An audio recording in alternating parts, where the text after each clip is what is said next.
حقيقة يهرئس ሁሉንም ሰው ይመለከት ነው። ሙስሊሙንም ካፊሩንም፣ ወጣቱም፣ ጎረምሳውም፣ ማግሌውም፣ ሴቱም፣ ወንዱም፣ ሀብታሙም፣ ድሃውም፣ ባለስልጣኑም፣ ስልጣን የሌለው የተማረውም ያልተማረውም ሐቂቃ ሁሉም ሰው እዚች ምድር ላይ ደስተኛ ሆኖ ሳይጨናነቅ ተረጋግቶ በስኬት መኖርን ይፈልጋል።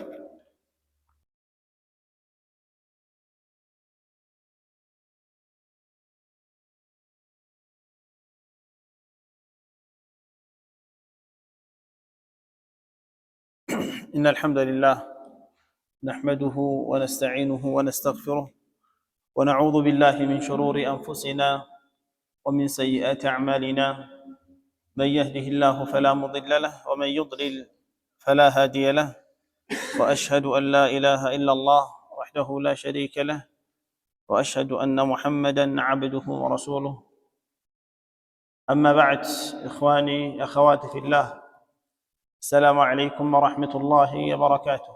وعليكم السلام. يقول ربنا جل شأنه وتقدست أسماؤه في كتابه العزيز: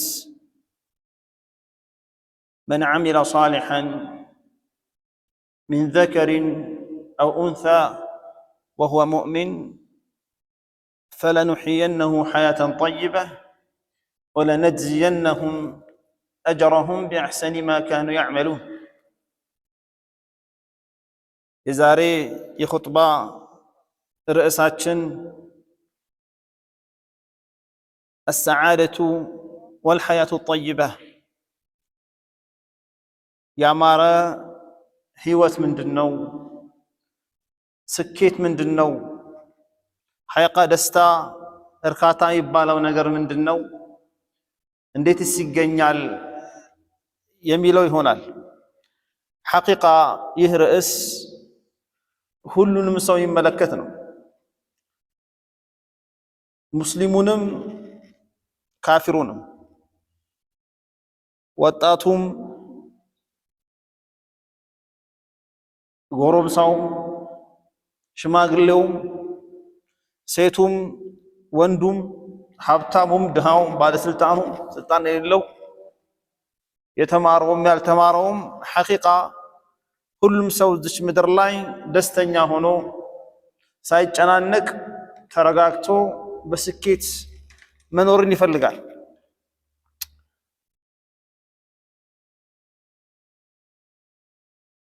ይህ ያማረ ህይወት፣ ይህ በደስታ በሐሴት በርካታ የተሞላ የዱንያ ህይወት እንዴት ሊገኝ ይችላል ሚሊዮን ስንመለከት ሰዎች በዚህ ጉዳይ ላይ የተለያየ አመለካከት አላቸው።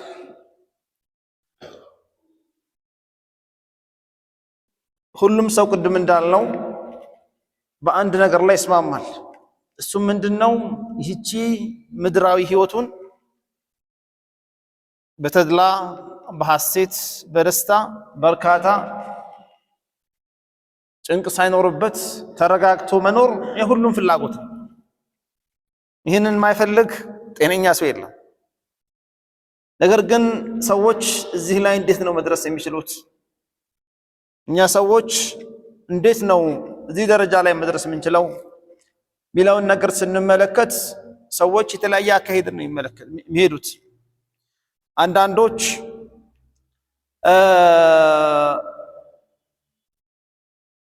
ደስታ በገንዘብ ይመጣል ብሎ የሚያምኑ አሉ።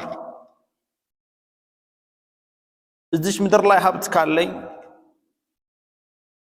ቤት፣ መኪና፣ አካውንቴ ላይ በቢሊዮን የሚቆጠር ገንዘቦች ሀብት ካለ ደስተኛ ነኝ፣ እንደኔ ያልሆነ ሰው ደስታ የለውም ብለው የሚያስቡ ሰዎች አሉ። ስለዚህ ፊክራቸው አመለካከታቸው ይሄ ስለሆነ እዚች ምድር ላይ ገንዘብን ለማግኘት የሚከፍሉትን ዋጋ ሁሉ ይከፍላሉ። ይበጅቱትን ሰዓት ሁሉ ይበጅታሉ። የሚደረገውን ሁሉ ያደርጋሉ። ምክንያቱም የነሱ እምነት ምንድነው? ገንዘብ ካገኘው ሀብት ካለኝ እኔ ደስተኛ ነኝ፣ ስኬታማ ነኝ ብለው ስለሚያስቡ ነው። አንዳንዶች ስኬት፣ ደስታ፣ እርካታ ይገኛል ብለው የሚያምኑት በስልጣን ነው። ከሰዎች ከፍ ያለ ስልጣን ካለኝ፣ ሰዎች የሚመሩኝ ሳይሆን ሰዎችን ምመራ ከሆንኩኝ፣ ስልጣን ካለኝ፣ ከፍተኛ እርከን ላይ ከፍተኛ ደረጃ ላይ ከተቀመጥኩ ደስተኛ ነኝ። ሰዎች እኔ የመራዋቸው ከኔ በለጠ ደስታን ማግኘት አይችሉም ብሎም ያምናሉ። ስለዚህ ይህንን እንደዚህ አይነት ሳይኮሎጂ ስላላቸው፣ እንደዚህ አይነት አመለካከት ስላላቸው ስልጣንን ለማግኘት የሚከፈለውን መስዋዕት ሁሉ ይከፍላሉ። የሚሰጡትን ወቅት ሁሉ ይሰጣሉ። ሜቢ ስልጣን ማግኘታቸው ህይወታቸው ላይ አደጋ ሊያመጣ እንደሚችል እያወቁ ራሱ ይገቡበታል። ስልጣን ማግኘታቸው ወንድሙን አባቱን ሊያስገድል እንደሚችል እያወቀ ራሱ ወደዛ ይገባል። ለምን? የሱ ፍክራ የሱ አመለካከት ደስተኛ፣ እርካታ፣ ስኬት፣ መረጋጋት ይባው ነገር ስልጣን ላይ አለ ብሎ ስለሚያስብ ነው። አንዳንዶች ደግሞ الحياة الطيبة يا ماره هيوت حياة السعادة دستنيا هيوت يسكيت يتدلا هيوت بلو مالت በልጆች ቆነጃጅት ሚስቶችን ማግባት ጤናማ ሆኖ በመኖር ከተለያዩ ችግሮች ከበሽታ ሊሆን ይችላል፣ ቤተሰብ ላይ ከሚመጡ ችግሮች ሊሆኑ ይችላሉ። ብቻ ከእንደዚያ ነገር ሰላም ሆኖ ጤናቸው ተጠብቀው እንደፈለጉ በልተው ጠጥተው እንደፈለጉ ከቤተሰቦቻቸው ጋር ከልጆቻቸው ጋር ከሚስቶቻቸው ጋር ተዝናንተው በእንደዚያ አይነት መልኩ ስኬትን እናገኛለን፣ ደስታን እናገኛለን። ደስታ የምናገኘው በዚህ ነው፣ እርካታን የምናገኘው በዚህ ነው ብሎ የሚያስቡ ሰዎች አሉ።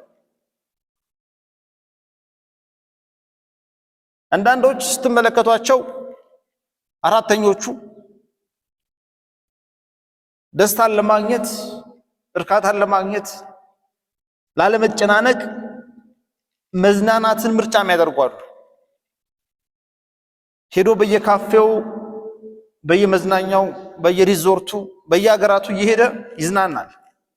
መዝናናት እኔን ደስተኛ ያደርገኛል፣ እኔን ስኬታማ ያደርገኛል፣ የተረጋጋ ላይፍ እንዳሳልፍ ያደርገኛል ብሎ ስለሚያምን ነው።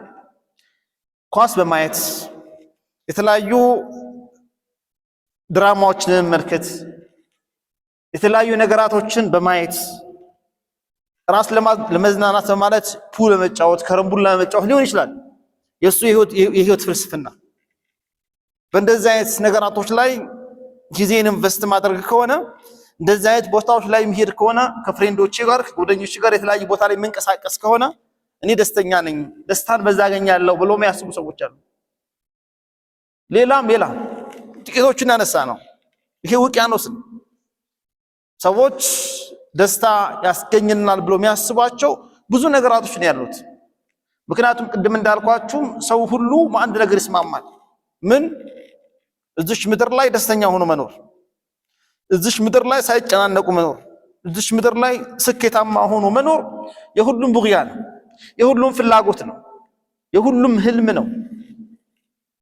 ግን ሐቂቃ እስካሁን የጠቀስናቸው አራት አይነት ሰዎች ሌሎቹም ተጨባጭ ህይወታቸውን ስትመለከት የዛ ተገላቢጦሽ ሆኖ የምትመለከት። አንዳንዴ በሆነ አጋጣሚ አብራሃቸው አድረህ ሊሆን ይችላል። ስለገጠመኝ ነው የምነግራችሁ። አንዳንዴ በሆነ አጋጣሚ አብረሃቸው ተቀምጠህ ሊሆን ይችላል የህይወት ጭንቅን እነሱ ላይ የምትመለከተው። ደስታን አታነብባቸው። ተቀምጠህ ተጨንቀው ያስጨንቁሃል። አዝነው እንድታዝን ያደርጉሃል። ሰዓዳ የሚባለውን ደስታን የሚባለውን ነገር ህይወታቸውን ስትመለከተው፣ አናኗራቸውን ስትመለከተው እነሱም ጭንቅ ውስጥ ናቸው ያሉት፣ ዙሪያቸው ያሉ ሰዎችን በጭንቅ ነው የሚገሉት። ነስአሉ ላህ ሰላመተ ወልዓፊያ። የዚህ ምክንያቱ ምንድነው?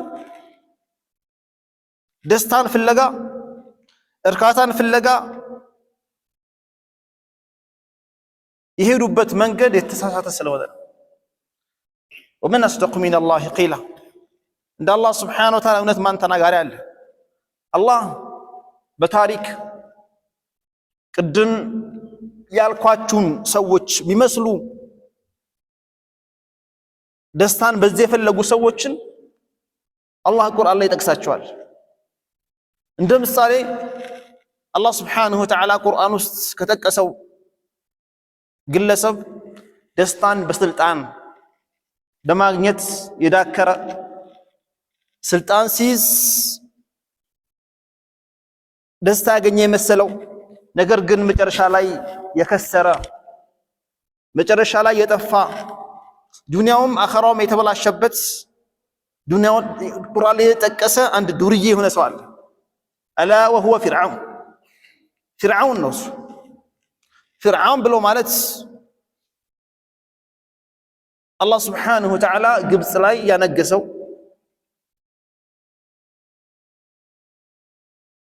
ስልጣን የሰጠው ግለሰብ ነው። ህዝቦቹን አለይሰ ሊ ሙልኩ ሚስራ ወሃዚሂ አልአንሃሩ ተጅሪ ሚን ተሕቲ ብሎ ይናገራቸው ነበር። አለይሰ ሊ ሙልኩ ሚስር፣ የግብፅ ሀገር ንግስና በእጅ አይደለም ያለው፣ ትልቅ ንጉስ አይደለሁኝም። ወሃዚሂ አልአንሃሩ ተጅሪ ሚን ተሕቲ፣ የምትመለከቱት የአባይ ውሃ የናይል ውሃ የው በእግሬ ስር የፈሰሰ እንደዚህ አይነት ስልጣን የለኝም፣ አፈላ ቱብሲሩን አትመለከቱም እያለ ሲንጠባረር የነበረ ግለሰብ ነበር። ፊርዓውን የህይወቱ ፍልስፍና ህዝቦችን እየጨቆኑ ህዝቦችን እየረገጡ በአምባገነንነት መኖር ነበር። ይሄ ነበረ ስኬታማ ያደርገኛል ብሎ ያሰበው። ነገር ግን ሐቂቃ ይህ ግለሰብ ይህ ዱርዬ ስኬት ላይ ደርሰዋል፣ ደስታን አግኝተዋል ሚለውን ነገር ስትመለከት አልሆነም። ይህ ስልጣን ወደ ምንድን ያመጣው? ማ ዓሊምቱ ለኩም ሚን ኢላሂን ገይሪ፣ ከኔ ውጪ የሚመለክ አምላክ የለም፣ አነ ረቡኩሙል አዕላ፣ እኔ የበላይ አምላካችሁ ነኝ ብሎ ሲደነፋ ነበር።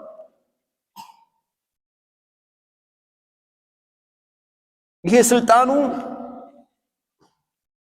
ለጥፋት የዳረገው፣ ይሄ ስልጣኑ ለጉዳት የዳረገው። አላህ ስብሓነሁ ወተዓላ እንደሚናገረው ፈአኸዘሁ ላሁ ነካለ አልአኺረቲ ወልኡላ፣ አላህ የመጀመሪያዋንም የመጨረሻዋንም ቅጣት አሳማሚ የሆነ ቅጣትን ዱንያ ላይ አቅምሶታል። አኸራም እንደዛው አላህ ሲናገር ወሓቀ ቢአሊ ፊርዓውነ ሱኡል ዐዛብ አናሩ ዩዕረዱነ ዐለይሃ ጉዱወን ወዐሽያ ወየውመ ተቁሙ ሰዓቱ አድኺሉ አለ ፊርዓውነ አሸደል ዐዛብ። አላህ ስብሓነሁ ወተዓላ ወሓቀ ቢአሊ ፊርዓውነ ሱኡል ዐዛብ፣ የከፋ ቅጣት በፊርዓውን ቤተሰቦች ላይ አረፈ፣ በእነሱ ላይ ሰፈነባቸው። አናሩ ዩዕረዱነ ዐለይሃ ጉዱወን ወዐሽያ፣ ዱንያ ላይ አላህ ስብሓነሁ ወተዓላ በውሃ ነበር ያጠፋቸው። ሐታ ከሞተ በኋላ ቀብር ውስጥ እያሉ ሙፈስሮች እንደሚናገሩት የቁርአን አንቀጹም እንደሚያመላክተው አናሩ ዩዕረዱነ ዐለይሃ ጉዱወን ወዐሽያ፣ ጠዋትና ማታ እሳት ላይ ይቀረባሉ ቀብር ውስጥ። ወየውመ ተቁሙ ሰዓ፣ የቂያም ቀን ላይ አድኺሉ አለ ፊርዓውን አሸደ العذاب ፊርዓውን ከነቤተሰቦቹን የከፋ ቅጣት አስገቧቸው ይባላል። የፊርዓውን ደስታን በስልጣን መፈለግ ጥፋት ነው የሆነው። አላህ ስብሓንሁ ወተዓላ የጥፋቱ ምክንያት ያደረገው